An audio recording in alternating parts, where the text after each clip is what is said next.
imagine being a farmer in Pompeii, 79 AD. You own 4 acres of land. Your grapes are almost ready for harvest. Your son keeps asking if he can drive the ox cart. Life is good. Life is ordinary. You have absolutely no idea that in a few hours, the mountain you've looked at every single morning of your life is going to erase everything. This is that farmer's last ordinary day. It is the 24th of August, 79 AD. You are awake before the sun. Not because something is wrong. Not because anything has disturbed you. This is simply what you do. What your father did, what his father did before him, and his father before that. The body learns its rhythms early and holds them for a lifetime. Long after the mind stops asking why, the blood keeps its own calendar. You lie still for a moment in the darkness. Beside you, your wife breathes slowly. In the small room beyond, your son is still sleeping. You can hear him, the particular rhythm of a child's breath, deeper and more certain than an adult's. Outside, the birds are beginning. The first uncertain notes, a thrush somewhere. Then another, the world assembling itself out of silence, the way it does every morning. Because it does. That is the thing you will never know. It feels exactly like every other morning. But before we get into his story, welcome to People and Time, where every episode we follow one ordinary person through one ordinary day, somewhere in history. No battles, no thrones, just life. I'm glad you're here, let's go back. You rise. The floor is cool against your feet. The stone holds the night's cold long after the air has begun to warm. You sit for a moment on the edge of the bed, elbows on knees, hands pressed into your face. This is a habit your wife finds amusing. She calls it your morning argument with the day. You lose it every morning. You always get up. The lamp beside you is burned low through the night, a thin thread of flame left in the oil.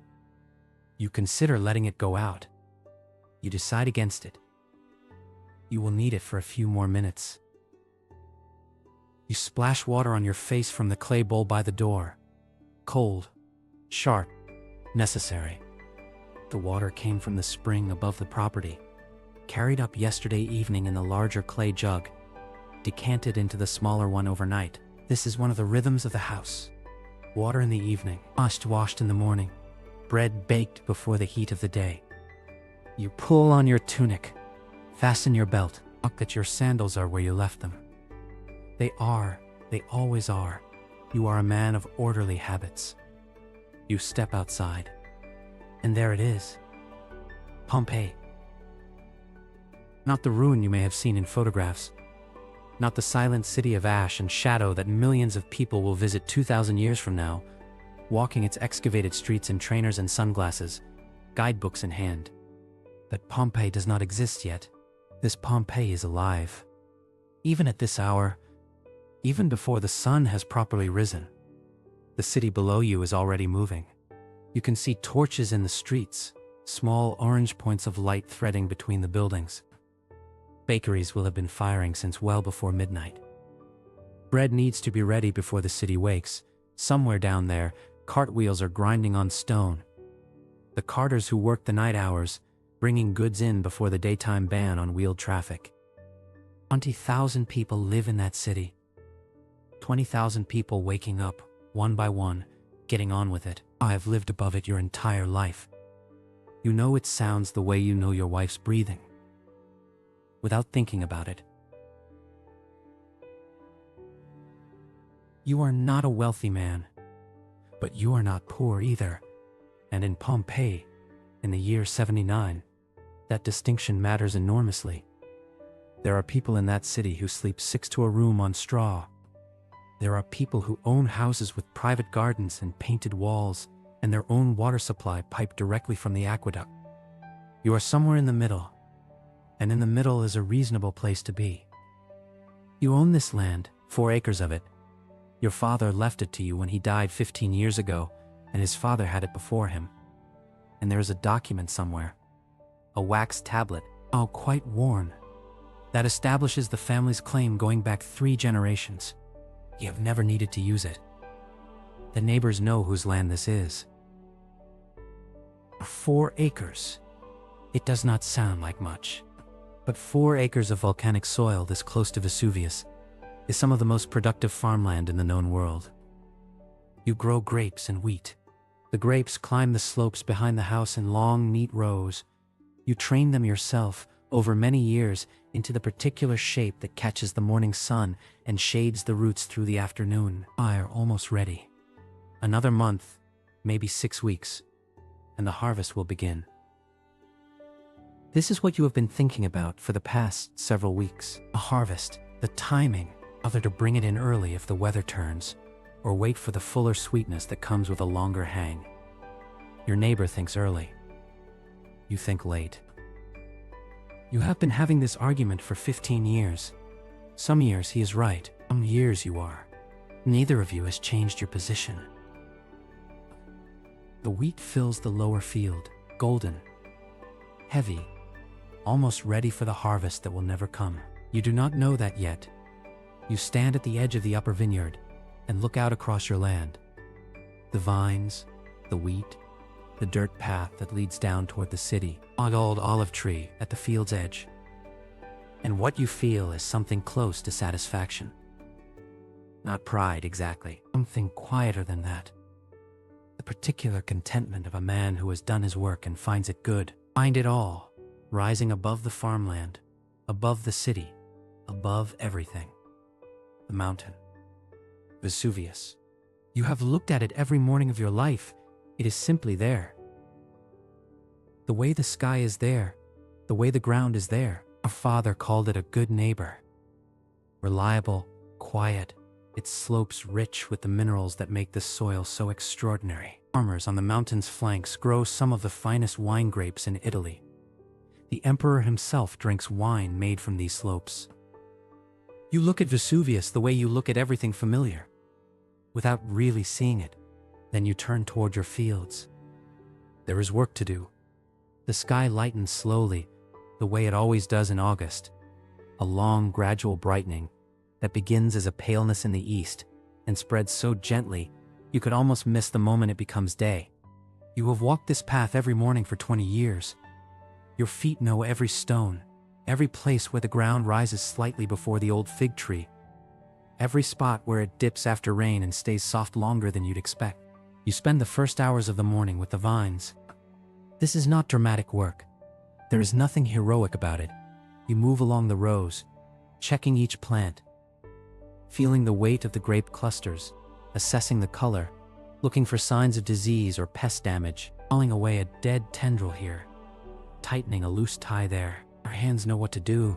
They have been doing this since you were 8 years old, trailing after your father through these same rows, being shown what to look for, what to worry about, what to leave alone. The grapes are good this year, hotter than last year, which was dry. This year the rains came at the right times, and the summer has been warm but not brutal. Do not say this aloud.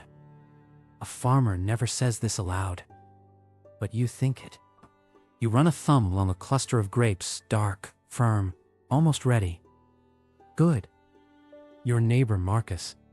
Yes, there are 2 of you on this hillside with the same name, which has caused confusion at market for as long as either of you can remember. Stops on the path above your vineyard just after the 2nd hour of the day. He leans on the fence post. You straighten up from the vines. You talk about the harvest, about whether Gaius the wine merchant in the city is still paying the same prices as last autumn, or whether he has found a cheaper supplier from the south, about a wall that needs repairing on the eastern boundary, about whether the ground has felt strange to him lately. Small tremors, nothing serious, but more frequent than usual. He shrugs. The ground always does something, he says. It is Campania. It has always been this way. You agree. You have always agreed about this. He waves and moves on up the path. You watch him go, then turn back to your vines. By mid-morning you are in the lower field. You move through the wheat slowly, running your hand along the stalks, feeling the grain between your fingers. It is almost ready. Perhaps a week, perhaps 10 days. The heads are full and heavy, bowing slightly under their own weight. This field will need 4 or 5 hired men to bring in quickly. Before the weather turns or the birds find it, you have already spoken to 3 men in the Porta Marina district who are looking for harvest work. I'll need to send word to them soon. You make a mental note. Send Decimus with the message tomorrow. Offer the usual rate, plus bread. Ordinary logistics. The kind of thinking that fills a farmer's mind completely, leaving no room for anything else. Your wife comes at midday. She walks up from the house carrying a cloth bundle. Bread, olives, a small wedge of hard sheep's cheese, a flask of well water, and a smaller one of last year's wine, diluted the way you like it. You sit together under the old olive tree at the edge of the upper field, the one your grandfather planted supposedly. Oh, no way of verifying this. But you sit under it anyway, as you have every summer of your life, and the shade it gives is real regardless of who planted it. She talks about your son, about a disagreement he had with the neighbor's boy that apparently involved a stolen fig and considerable drama, about a crack she has noticed in the plaster above the kitchen door that will need attention before winter. You eat. You listen. The sun is at its height and the cicadas are very loud, and the air smells of dry grass and olive leaves, and the faint salt of the sea, which is not far. You pour a little wine. You hand her the cup first. She drinks. She hands it back. You drink. It is a completely ordinary lunch on a completely ordinary day. Your son appears in the early afternoon. He is 8 years old and has decided, with the absolute conviction of an 8-year-old, that today he will help you in the fields. This means he runs between the wheat rows for 20 minutes, startles a rabbit, falls over once, and then sits in the shade of the olive tree and watches you work with great seriousness. You do not mind. You remember doing exactly this. The fields of your childhood were these fields. The olive tree was younger then. The work was your father's. He asks when the harvest will come. Soon, you tell him. He asks if he can drive the ox cart when it does. When you are older, you tell him. He nods, satisfied. He always accepts this answer. He is a patient boy. In the early afternoon, the ground moves. Just slightly. A tremor. It lasts perhaps 3 seconds. A low shudder. You stop what you are doing. You press your hand flat against the earth for a moment. Nothing more. The ground is still again. This has happened before. The ground around Pompeii moves sometimes. It always has. 17 years ago, in the reign of Nero, there was a much larger earthquake that cracked walls across the city and damaged the amphitheater badly. It took years to repair. Life continued. There are people in the city, philosophers, natural historians, who have theories about why the ground moves. Something to do with winds trapped underground, or water, or the gods, depending on who you ask. You have no particular theory. You have crops to tend. You stand up. You brush the soil from your palms. You go back to work. This is perhaps the most human thing you do all day. The sky is not quite right. You notice it in the mid-afternoon, a yellowish cast to the light, a heaviness in the air that makes the shadows strange and the colors slightly off. The wheat, which should be golden, looks almost greenish. Hills beyond the city have a particular quality to them, as though seen through water. You stop walking. You look up. Vesuvius. There is something at the summit. A darkness. A column of something rising, but it is far away, and the light is strange, and you have been working since before dawn, and you are tired. You stand there for a moment longer than you probably should. Then you look away. Then you go back to work. Later, much later, in a way of thinking that does not exist yet in 79 AD, people will call this the normalcy bias. The tendency of human beings to interpret ambiguous warning signs as normal, because normal is what we expect, because normal is what we have always experienced, because the alternative is too large to hold. You do not know any of this. You just go back to work. As the light begins to fade, you gather your tools. The hoe, the pruning knife, a small wooden mallet you use for driving stakes. You carry them to the lean-to at the edge of the upper field, where they live when they are not in use. You have a place for everything. This too is habit. You start for home. path is familiar beneath your feet. The air has cooled slightly. It always does at this hour. A breath from the sea finding its way up the hillside. You can see the lights of Pompeii beginning below, the first lamps being lit in windows and doorways as the city settles into its evening. You think about dinner. Your wife mentioned yesterday that there was still some of the salted fish left, and she had been talking about making a sauce with it. You are hungry. I've been working since before dawn. You think about your son, about the ox cart conversation, about whether he is old enough yet. Perhaps next harvest, perhaps. You think about the wheat, about sending the message to the hired men tomorrow. You do not think about the sky. You do not think about the tremor. You do not think about the mountain, the same path you have walked 10,000 times before. And the evening is warm, and home is ahead, and your thoughts are completely ordinary. You are almost there. At approximately 1 in the afternoon on the 24th of August, 79 AD, while you were checking your vines, while you were eating lunch, while you were watching your son run through the wheat, Mount Vesuvius began to erupt. The column of ash and gas rose 30 kilometers into the sky. 30 kilometers. The top of it reached the stratosphere. People in cities as far away as Misenum, across the bay, watched it happen and described it as looking like a pine tree, a vast trunk of smoke rising and then spreading at the top into branches. Was, by any measure, one of the largest volcanic eruptions in recorded history. By evening, Pompeii was buried. The city did not burn. It was smothered, then all at once, under meters of volcanic ash and pumice that fell like gray snow for hours. First light like pumice stone, then heavier, then the pyroclastic flows that moved faster than any human being could run. Most people had time to flee. The roads out of Pompeii were crowded with people leaving, carrying what they could, abandoning what they could not. Not everyone made it. When archaeologists excavated the farmland outside Pompeii in the 19th and 20th centuries, they found something that stopped them. Farming tools, left in the fields. A hoe still pushed into the earth at an angle, as though the person using it had simply stepped away for a moment and never come back. A rake leaning against nothing. A pruning knife half buried in the soil beside an unpruned vine. The evidence of people who had been working.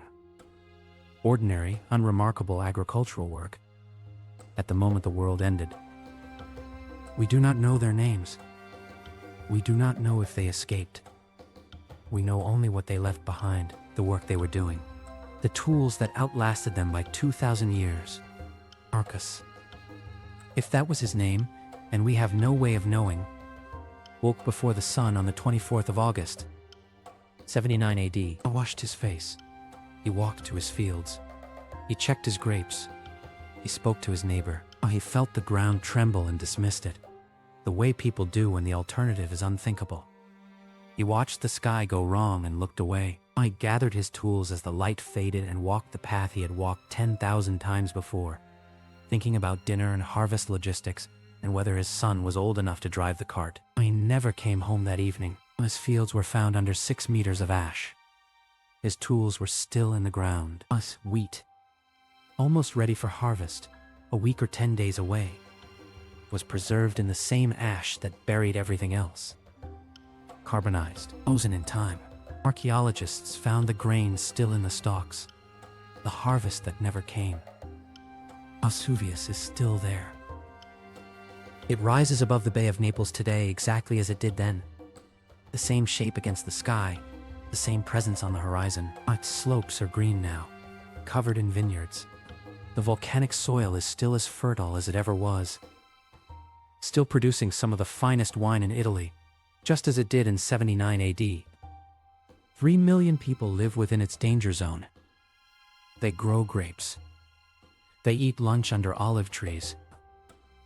They walk familiar paths in the evening thinking about dinner and their children and the ordinary logistics of ordinary lives, just as Marcus did on the last ordinary day of his life. History is not, mostly, the story of kings and emperors and the movements of armies. It is the story of people waking up before the sun and going to work and eating lunch and walking home. People who lived in remarkable times without knowing they were remarkable. People just like Marcus. People just like you.